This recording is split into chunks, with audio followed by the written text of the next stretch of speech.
Assalamualaikum warahmatullahi wabarakatuh. Selamat pagi, Om Swastiwastu, Namo Buddhaya. Kami dari kelompok 5 akan menjelaskan materi tentang bezit dan hak tanggungan. Sebelum kami menjelaskan materinya, saya terlebih dahulu akan menjelaskan apa itu bezit dan hak tanggungan. Dalam Kitab Undang-Undang Hukum Perdata, di situ dijelaskan apa itu bezit. Tepatnya di buku kedua, bab kedua, bagian ke-1. Bezit adalah tentang kedudukan berkuasa dan hak-hak yang timbul karenanya.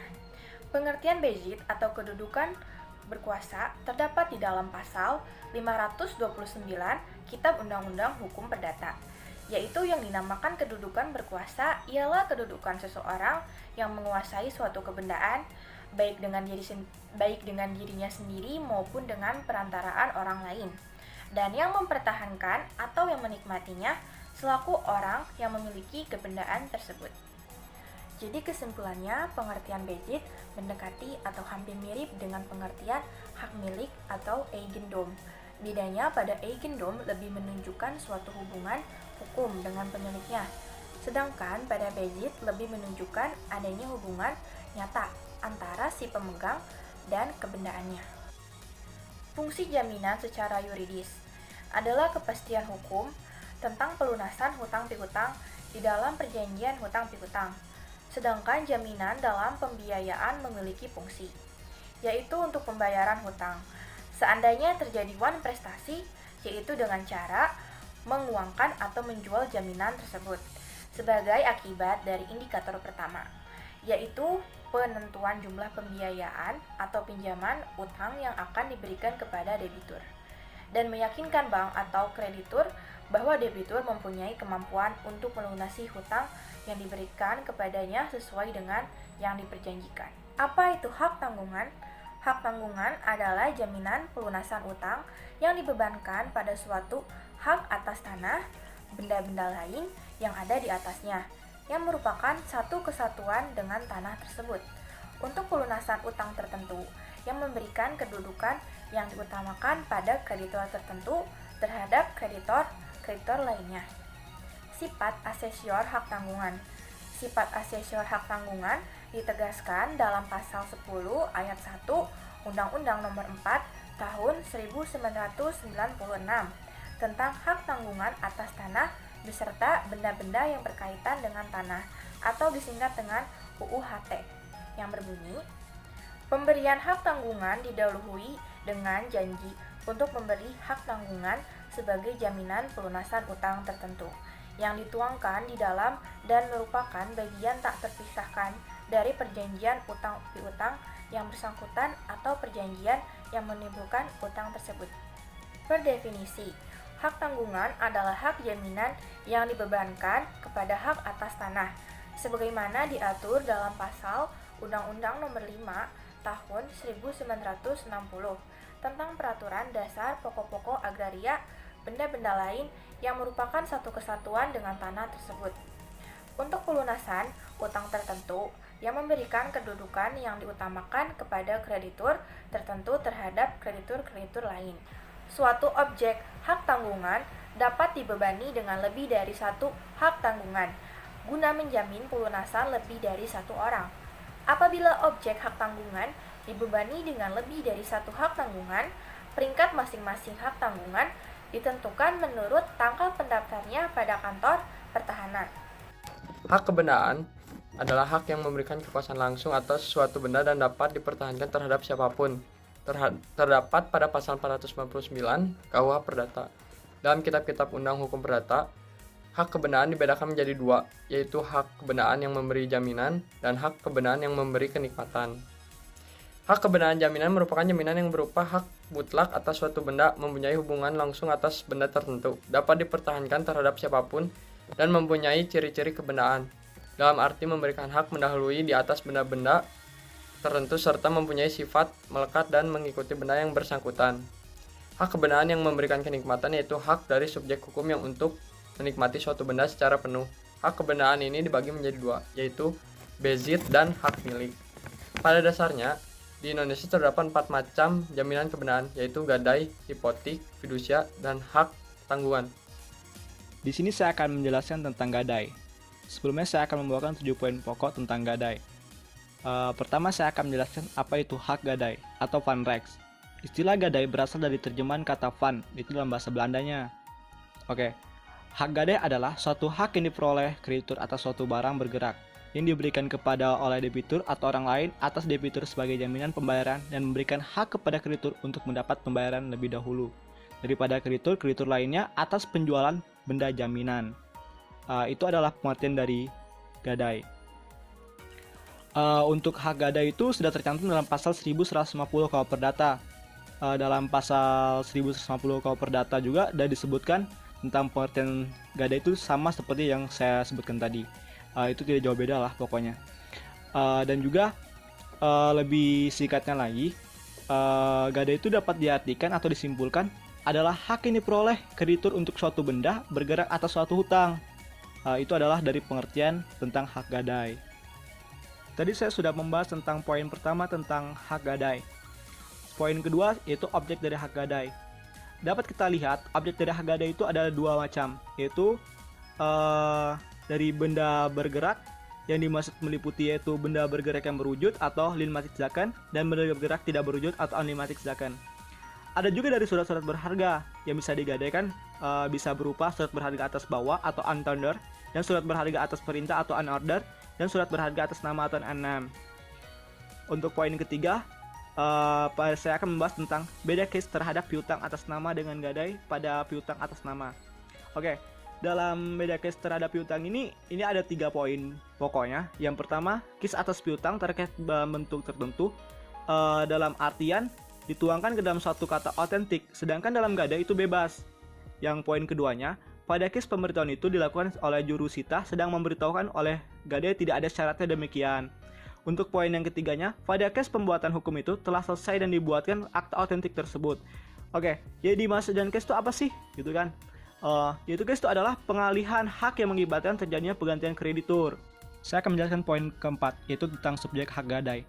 Subjek hak gadai itu ada 2, yaitu pemberi gadai dan penerima gadai. Ini sudah diatur dalam pasal 1152 ayat 4 KUH Perdata.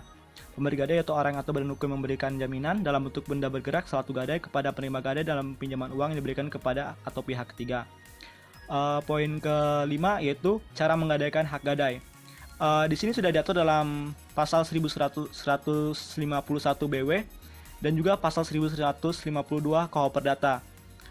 Adanya hak gadai berdasarkan atas suatu perjanjian ataupun amnestikum atas perjanjian gadai atau kreditur dengan memberikan gadai biasanya adalah debitur sendiri untuk membuat perjanjian mengenai gadai. Poin ke-6 yaitu hak-hak pemegang gadai. Untuk hak pemegang gadai itu ada 3 poin, tapi di sini saya akan yang meringkasnya saja, yaitu pemegang gadai mempunyai hak minta ganti biaya-biaya yang telah dikeluarkan untuk memelihara benda yang digadaikannya itu. Itu adalah poin dari hak pemegang gadai. Selanjutnya itu hapusnya hak gadai. Ini adalah poin terakhir. Di hapusnya hak gadai ini ada 7 poin.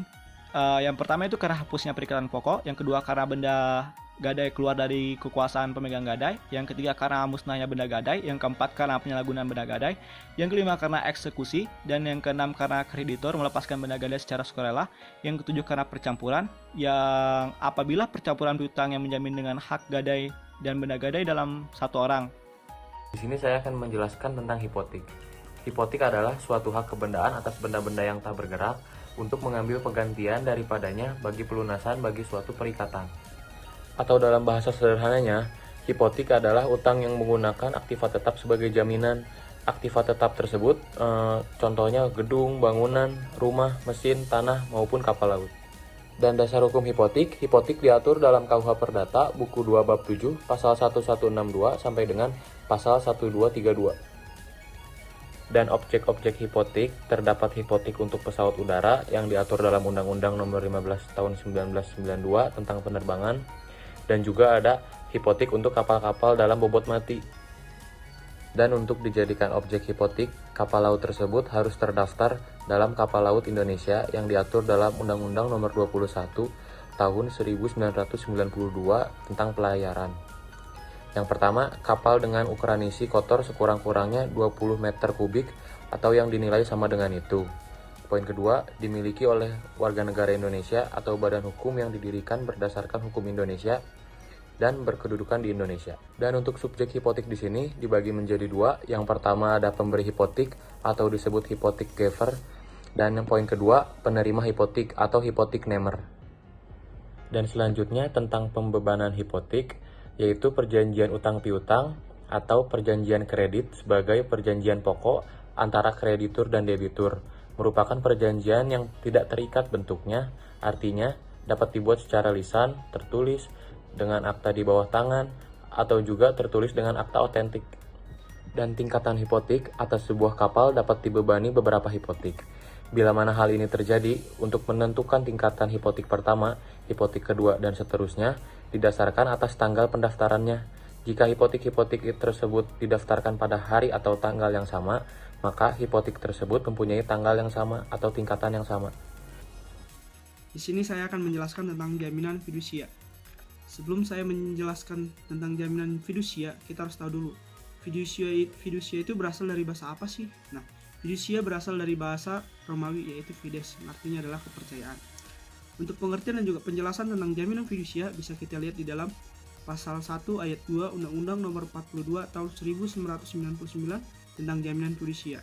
Di situ dijelaskan bahwa jaminan fidusia adalah jaminan atas benda bergerak baik yang berwujud maupun tidak berwujud, dan benda tidak bergerak khususnya bangunan yang tidak dapat dibebani hak tanggungan sebagaimana dimaksud di dalam Undang-Undang Nomor 4 Tahun 1996 tentang hak tanggungan.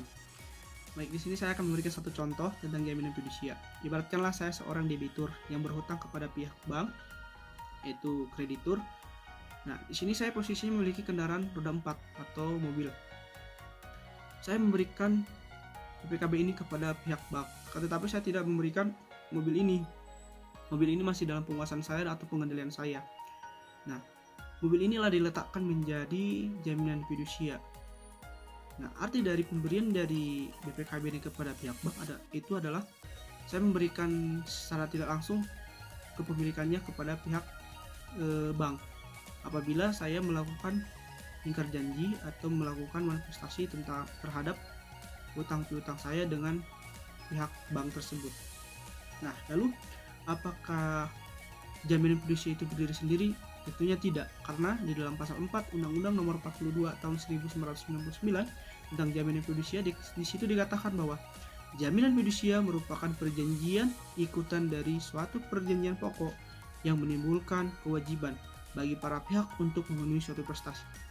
Di sini saya menambahkan bahwa jaminan fidusia itu bersifat aksesorir karena dikatakan bahwa jaminan fidusia itu merupakan perjanjian ikutan dari perjanjian pokok. Yaitu harus ada dulu perjanjian pokok baru ada perjanjian jaminan fidusia. Nah, objek jaminan fidusia itu ada dua. Yang pertama adalah benda bergerak, baik yang berwujud maupun tidak berwujud.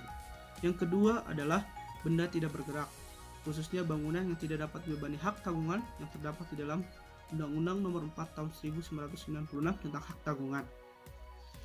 Nah, teman-teman sekalian, hal-hal apa saja sih yang tidak berlaku bagi jaminan fidusia?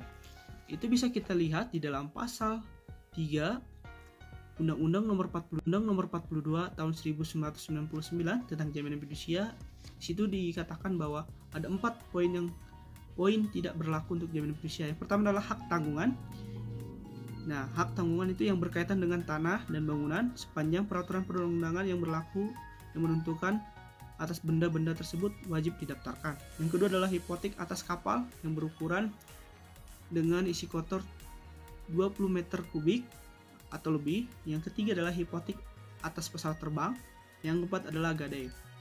Nah, lalu bagaimana proses pembuatan dan pendaftaran jaminan fidusia? Kita atau teman-teman sekalian bisa lihat di dalam peraturan pemerintah nomor 21 tahun 2015 tentang tata cara pendaftaran fidusia. Di sini saya bisa menyimpulkan beberapa poin yang saya baca, yaitu adalah karena jaminan fidusia itu bersifatnya aksesorir, yaitu harus ada juga jaminan pokoknya dulu. Nah, sesudah ada perjanjian pokok antara si kreditur dan juga debitur, lalu dibuatkanlah akta jaminan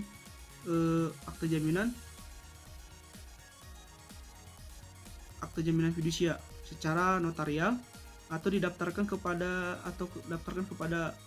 kantor KPF atau kantor jaminan fidusia. Lalu untuk pendaftaran juga bisa dilakukan dengan secara online. Nah, apabila si debitur melakukan ingkar janji atau waran prestasi, pihak kreditur bisa mengeksekusi jaminan fidusia itu. Nah, mengeksekusinya itu ada beberapa yang harus diperhatikan, yaitu di dalam pasal 29 sampai pasal 31 Undang-Undang Nomor 42 tahun 1999. Saya menyimpulkan bahwa mengeksekusi jaminan fidusia itu ada tiga cara mengeksekusinya. Yang pertama adalah dengan cara eksekutorial, yang kedua adalah pelelangan umum. Makanya kalau kita sering di bank atau memperhatikan, di situ suka ada pelelangan. Nah, itulah objek jaminan fidusia yang dilelangnya. Yang ketiga adalah penjualan di bawah tangan. Apa saja jaminan fidusia bisa kita lihat di pasal 25 Undang-Undang Jaminan Fidusia. Di situ dikatakan bahwa jaminan fidusia itu hapus karena 1. Hapusnya hutang yang dijamin dengan fidusia. 2. Pelepasan hak atas jaminan fidusia oleh penerima fidusia. 3. Musnahnya benda yang menjadi objek jaminan fidusia. Nah, di sini kita perlu garis bawahi bahwa musnahnya objek yang menjadi jaminan fidusia itu si debiturnya bisa mengklaim asuransi. Yang kedua adalah apabila si objeknya ini musnah, tidak hutang belum dibayar, maka di sini tidak menghilangkan atas hak tagih atas hutang si debitur ini kepada krediturnya. Jadi si kreditur masih berhak menagih hak atas hutangnya walaupun si objek atau benda jaminan fidusia ini lenyap atau musnah, seperti itu. Karena si kreditur ini atau yang pihak lembaga keuangan ini memiliki hak preferen, seperti itu.